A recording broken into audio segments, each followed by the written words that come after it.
So hey guys, welcome back. This is Amrit and you are watching Dhamaka study. तो इस video के लिए मैंने कम्युनिटी पोल किया था जिसमें 90% से ज़्यादा स्टूडेंट्स ये चाहते थे कि हम सैनिक स्कूल के लिए क्वेश्चन पेपर सॉल्यूशन पर वीडियो लाएं। तो इस वीडियो में मैंने आपके लिए कुछ साइंस के सेलेक्टेड क्वेश्चन लाए हैं, मैं जिनका आंसर और सॉल्यूशन आपको बताऊंगा और उनसे रिलेटेड कई प्रश्नों के आंसर और सॉल्यूशन भी आपको बताऊंगा। ये प्रश्न सैनिक स्कूल में कई बार पूछे जा चुके हैं और बहुत ज़्यादा हद तक उम्मीद है कि इस बार भी इससे रिलेटेड क्वेश्चंस आए। तो अगर आपके बेसिक्स क्लियर हैं तो आप इस वाले क्वेश्चन को बहुत आसानी से कर ले जाएंगे, बिकॉज कि पुराने वीडियोस में मैंने जो सॉल्यूशन बताया था आपको मैथ के क्वेश्चन पे, बहुत ज़्यादा कमेंट आ रहा था कि भैया क्वेश्चन बहुत ज़्यादा इजी हो जा रहा है। तो गाइज मेरी भी मजबूरी है, आप लोग में से बहुत लोग का बेसिक क्लियर होगा, बहुत लोग का बेसिक क्लियर नहीं होगा, इसीलिए मैं चाहता हूं कि क्वेश्चन को बहुत ज़्यादा हार्ड भी ना सेलेक्ट किया जाए, बहुत ज़्यादा इजी भी ना सेलेक्ट किया जाए। क्वेश्चन को मीडियम टाइप के क्वेश्चन सेलेक्ट किए जाएं, बट अगर आप कमेंट करेंगे तो मैं हार्ड टाइप के क्वेश्चन भी सेलेक्ट करके उनके आंसर और सॉल्यूशन आपको बता दूंगा। तो चलिए गाइस, बिना देर किए वीडियो को स्टार्ट करते हैं। सो गाइस, हमारा पहला क्वेश्चन है कि tungsten a transition element being a metal exhibits the following properties. यानी ये कहना चाह रहा है कि टंगस्टन एक मेटल होता है और नीचे ये चार ठे आपको पॉइंट दिए हुए हैं, ये चारों पॉइंट टंगस्टन फॉलो करता है। जैसे चूंकि आपको पता होगा कि जितने भी मेटल होते हैं एक आध एक्सेप्शन को छोड़ के वो सभी सोनोरस होते हैं। सोनोरस कहने का क्या मतलब है? सोनोरस कहने का मतलब ये है कि जब भी आप किसी मेटल को जमीन पर गिराओगे तो मेटल टन टन ये आवाज़ नहीं होती है। ऐसे मान लीजिए आप अपने आपका जो घर है उसमें टाइल्स लगा हुआ है, ठीक है, तो अगर उसमें आपके घर में टाइल्स लगा हुआ है तो आप देखेंगे कि अगर आप लोहे को गिरा दीजिए या फिर किसी मेटल को गिरा दीजिए तो आप देखेंगे वो टन टन इस टाइप की जो आवाज़ होती है वो प्रोड्यूस करता है, ठीक है। तो इसी को बोलते हैं सोनोरसनेस, ठीक है। दूसरा हमको दिया हुआ है it possesses high tensile strength. अब हाई टेंसाइल स्ट्रेंथ क्या होता है आप सभी को पता होगा। एक स्ट्रेंथ की अगर मैं बात करूँ, आप देखे होंगे जो बड़े बड़े ब्रिज बनते हैं वो लोहे से बनते हैं, उनको प्लास्टिक से क्यों नहीं बना दिया जाता है? क्योंकि जितने भी मेटल होते हैं सभी के सभी लगभग क्या होते हैं, हाई टेंसाइलिटी स्ट्रेंथ अपने अंदर रखते हैं। हाई टेंसाइल का स्ट्रेंथ का मतलब यह है कि वो अपने ऊपर जो है काफ़ी ज़्यादा वजन ले सकते हैं और उनकी उस सहनशीलता होती है वो स्ट्रेंथ, ठीक है। तीसरा हमारा पॉइंट दिया हुआ है it possesses high melting point, यानी बोला है कि उसके पास हाई मेल्टिंग पॉइंट होगा। अब मेल्टिंग पॉइंट क्या होता है ये बात करते हैं। मेल्टिंग पॉइंट के बारे में मैं आपको बताना चाहता हूँ। मेल्टिंग यानी कि एक ऐसा टेम्परेचर जिस पे वो चीज़ गल जाए। जैसे अगर हम बात करते हैं जस्ट सपोज लोहे की, ठीक है, अगर आप माचिस की तीली को जलाकर लोहे के पास ले जाएंगे तो लोहा नहीं गलेगा, लेकिन अगर उसी टेम्परेचर को बहुत ज़्यादा बढ़ा दीजिए, माचिस की तीली हटाइए, एक बहुत बड़ा आग लगा दीजिए और लोहे को उसमें फेंक दीजिए, शुरू में नहीं चलेगा, लेकिन जैसे जैसे टेम्परेचर लोहे का बढ़ेगा, बढ़ते बढ़ते एक ऐसा पॉइंट आएगा जहां पे लोहा मेल्ट हो जाएगा, यानी पिघल जाएगा, तो उस पॉइंट को बोलते हैं मेल्टिंग पॉइंट, ठीक है। तो बोल रहा है कि टंगस्टन के पास हाई मेल्टिंग पॉइंट होती है। फिर चौथा बोल रहा है इट हैज हाई डेंसिटी, तो लगभग सभी मेटल के पास हाई डेंसिटी होती है, तो टंगस्टन के पास भी हाई डेंसिटी होती है। तो बोल रहा है अब विच of the above property of tungsten made it suitable material for the filament of an electric bulb. अब मैं आपको फिलामेंट के बारे में बता दूं, इसका नाम आया है। तो फिलामेंट क्या होता है, देखिए आप देखे होंगे अगर आपके घर में वो येलो वाला बल्ब होगा तो उस येलो वाले बल्ब के बीच में एक यहाँ पर एक वायर लगा होता है, ठीक है, जो जलते रहता है, वो वायर ही जलता है, ठीक है। तो वो वायर ही बना होता है टंगस्टन से, ठीक है ना। वो वायर किससे बना होता है? हमारा टंगस्टन से, ये वाला वायर, ठीक है, ये हमारा टंगस्टन से बना होता है। तो बोल रहा है कि कौन सी प्रॉपर्टी इन चारों में है जो कि टंगस्टन को सूटेबल बनाती है, किसके लिए? फिलामेंट बनने के लिए। बल्ब का फिलामेंट बनने के लिए कौन सी प्रॉपर्टी इसको सूटेबल बनाती है? तो सबसे पहले जान जाइए कि वो जलता क्यों है, सबसे पहला क्वेश्चन। तो उसके जलने का एक ही रीजन है कि एक होता है रेजिस्टेंस, आपको पता होना चाहिए रेजिस्टेंस, उसको आर से डिनोट करते हैं, ठीक है। रेजिस्टेंस क्या होता है? रेजिस्टेंसिटी एक प्रॉपर्टी होती है किसी भी चीज की जो कि कितना इलेक्ट्रिसिटी को अपने अंदर अवॉइड कर सकता है, ठीक है ना, कितना अवॉइड कर सकता है, उसी को बोलते हैं रेजिस्टेंसिटी, ठीक है। तो इसकी रेजिस्टेंसिटी बहुत ज़्यादा हाई होती है, ठीक है ना। इसमें अगर इसमें आप इलेक्ट्रिक को पास करा रहे हैं तो ये बहुत ज़्यादा करंट अगले छोर पे नहीं भेजता है। ऐसे मान लीजिए ये मान लीजिए वो उसका क्या है, जैसे रुकिए मैं इसको सबको हटा देता हूँ पहले। जस्ट सपोज मान लीजिए ये टंगस्टन है, ठीक है, फिलामेंट है बल्ब का, तो इस छोर पे आप उसको इलेक्ट्रिसिटी दे रहे हैं, ठीक है, तो इतना ही इलेक्ट्रिसिटी वो इस छोर पे नहीं ले आता है। जस्ट सपोज ये पॉइंट है हमारा ए, ठीक है, ये पॉइंट है हमारा बी, मान लीजिए अगर आप इसको कुछ मतलब इलेक्ट्रिसिटी दे रहा है, आप कुछ भी मान सकते हैं, मान लीजिए आप इसको 100 वाट की इलेक्ट्रिसिटी दे रहे हैं, तो ज़रूरी नहीं है कि ये इधर भी 100 वाट ही लेके जाएगा, ठीक है ना। ये बहुत ज़्यादा इलेक्ट्रिसिटी को अपने अंदर अब्जॉर्ब कर लेता है ये चीज़, और इसी एब्जॉर्ब करने का कार्य क्या होता है, उसको लाइट में चेंज कर देता है, और उसको येलो कलर की लाइट में चेंज करता है, तो हम उसी को बल्ब के नाम से जानते हैं, ठीक है। उसी को हम बोलते हैं बल्ब जल रहा है, ठीक है।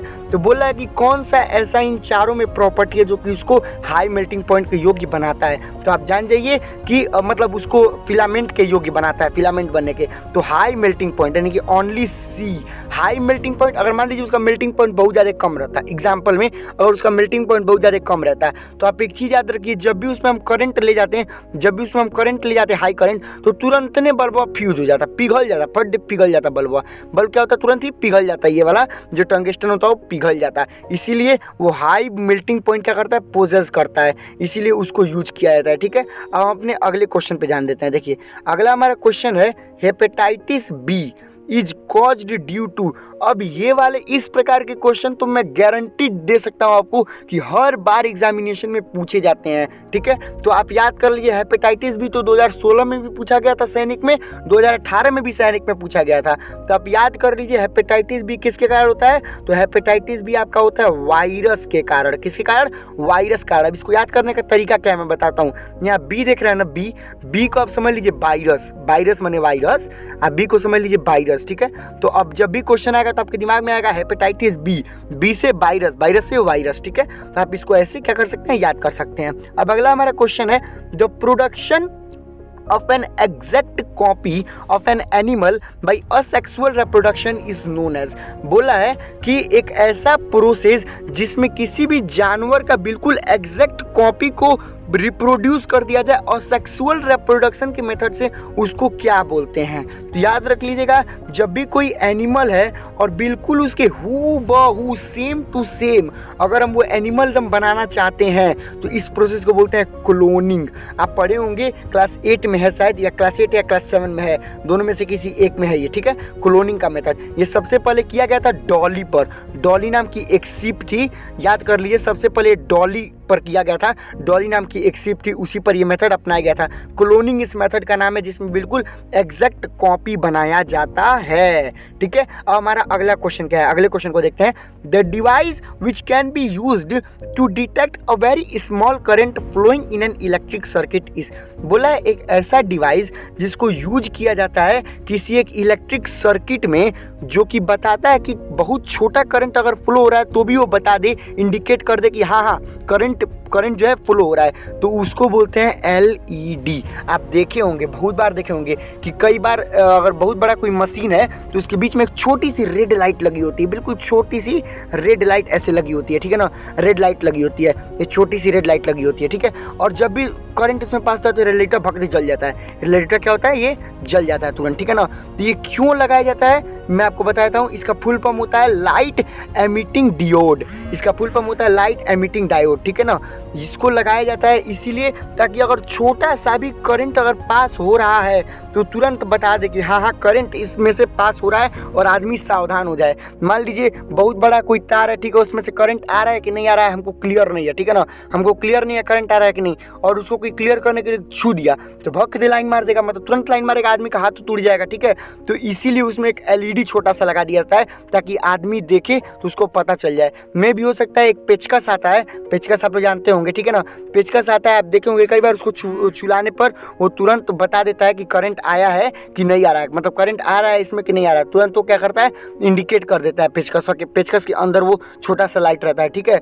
तो इसीलिए अगर आपके पास वो चीज़ है तो आप जान सकते हैं, अगर नहीं है तो भी मैं आपको बता दूं कि एक होता है लाइट एमिटिंग डायोड, जो कि ये सब क्या करता है, इंडिकेट कर देता है अगर छोटा भी करंट फ्लो हो रहा होगा तो, ठीक है। तो अब हम आते हैं अपने अगले क्वेश्चन की तरफ। हमारा अगला क्वेश्चन है, which of these unicellular organism has no definite shape. यानी कि देखिए अमीबा भी क्या है, एक यूनिसेलुलर है, पैरामीशियम भी यूनिसेलुलर, यूग्लेना भी यूनिसेलुलर, और बैक्टीरिया तो यूनिसेलुलर होता ही है। अब ये यूनिसेलुलर क्या है भाई, यूनि यानी होता है वन, सेलुलर यानी होता है जो कि सेल से बना होता है। Every living body has made up of cells, ये हमारी एक सेल थ्योरी है, यानी कि सभी जो भी लिविंग बॉडी है वो किससे बनी है, सेल से बनी हुई है। यानी कि कि जब भी कोई बॉडी केवल और केवल एक सेल से बनी होगी तो उसको बोलेंगे यूनिसेलुलर, अगर कई सेल से बनी होगी तो उसको बोलेंगे मल्टी सेल्यूलर। ठीक है, तो बोला है इन चारों में से कौन सी ऐसी बॉडी है, मतलब कौन सी ऐसी ऑर्गेनिज्म है जिसके पास डिफिनिट शेप नहीं होता है। ठीक है, तो चारों के चारों तो यूनिसेलुलर है, अब इसमें से डिफिनिट शेप किसके पास नहीं होता है। मैं आपको बता दूं, याद कर लीजिए, अमीबा।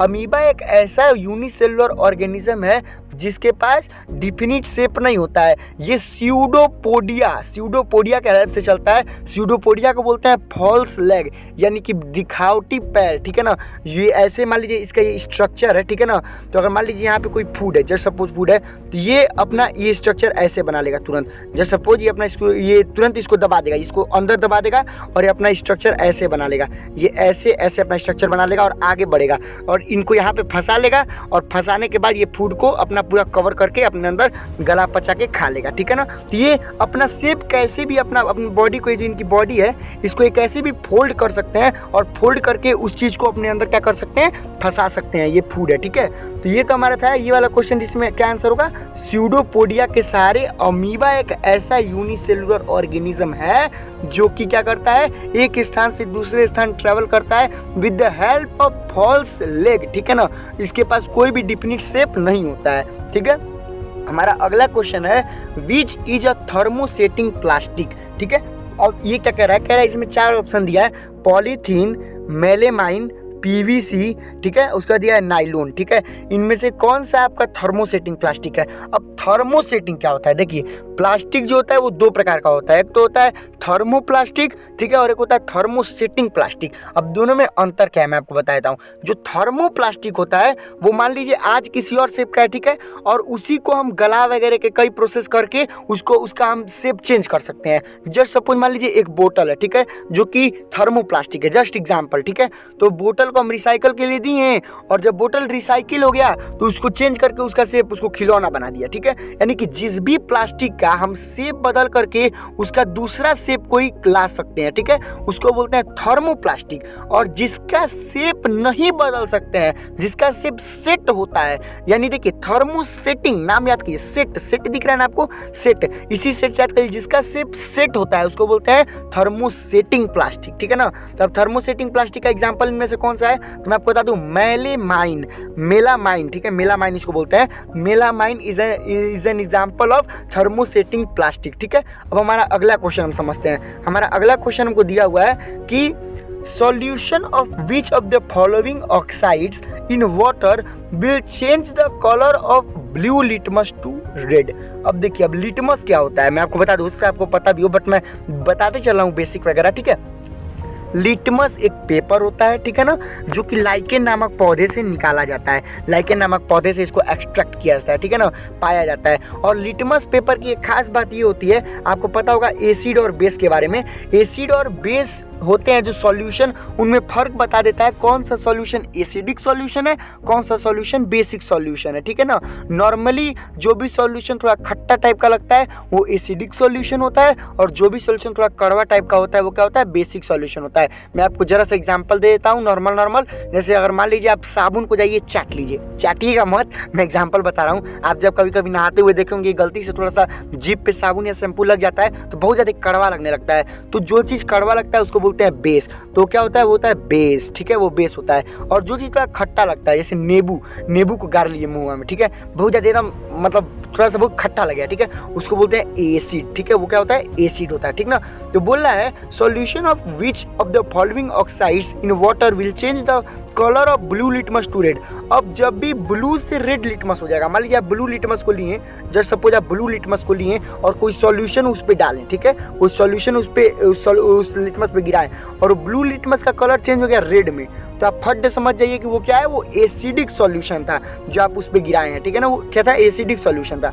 अब वहीं पे जस्ट सपोज मान लीजिए अगर आप रेड लिटमस लेते हैं, रेड लिटमस पेपर, और उस पर गिरा देते हैं कोई सॉल्यूशन, ठीक है ना, अगर वो ब्लू में चेंज हो गया तो आप तुरंत समझ जाइएगा वो क्या है, वो बेस है। ठीक है ना, वो बेस है। ठीक है, तो इसी को बोलते हैं एसिड बेस। अब क्वेश्चन क्या बोला है, क्वेश्चन ध्यान से पढ़िएगा। क्वेश्चन बोला है कौन सा विच of the following oxides in water, किस ऑक्साइड को वाटर में मिलाने पर वो क्या हो जाएगा, वो तुरंत वो एसिड बन जाएगा। ब्लू से रेड जब चेंज करेगा मतलब क्या कि एसिड बन जाएगा।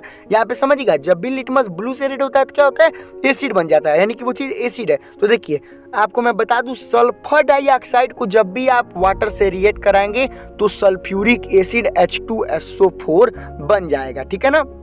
वो सल्फ्यूरिक एसिड बन जाएगा और एसिड बनने के बाद ही वो ब्लू लिटमस को रेड में शो करेगा, ठीक है। अब हम अपने अगले क्वेश्चन को ध्यान देते हैं। चलिए अगला हमारा क्वेश्चन है, in India PCRA advises how to save petrol diesel while driving. For this PCRA give several tips, ठीक है। Here PCRA stands for. अब जानिए PCRA क्या है, मैं आपको बता दूं।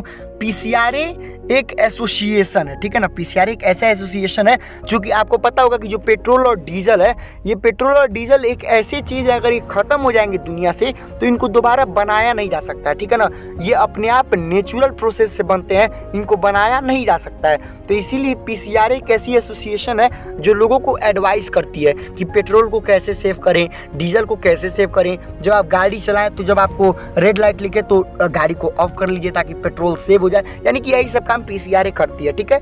तो बोला है PCRA का फुल फॉर्म क्या है, तो जान जाइए PCRA का फुल फॉर्म होता है petroleum conservation research and association, यानी कि ऑप्शन नंबर जो बी आपको दिख रहा है, petroleum conservation research and association will be the right answer for this question, ठीक है। अब हम अपने अगले क्वेश्चन की तरफ चलते हैं, ठीक है। PCRA का मतलब आपको समझ में आ गया होगा।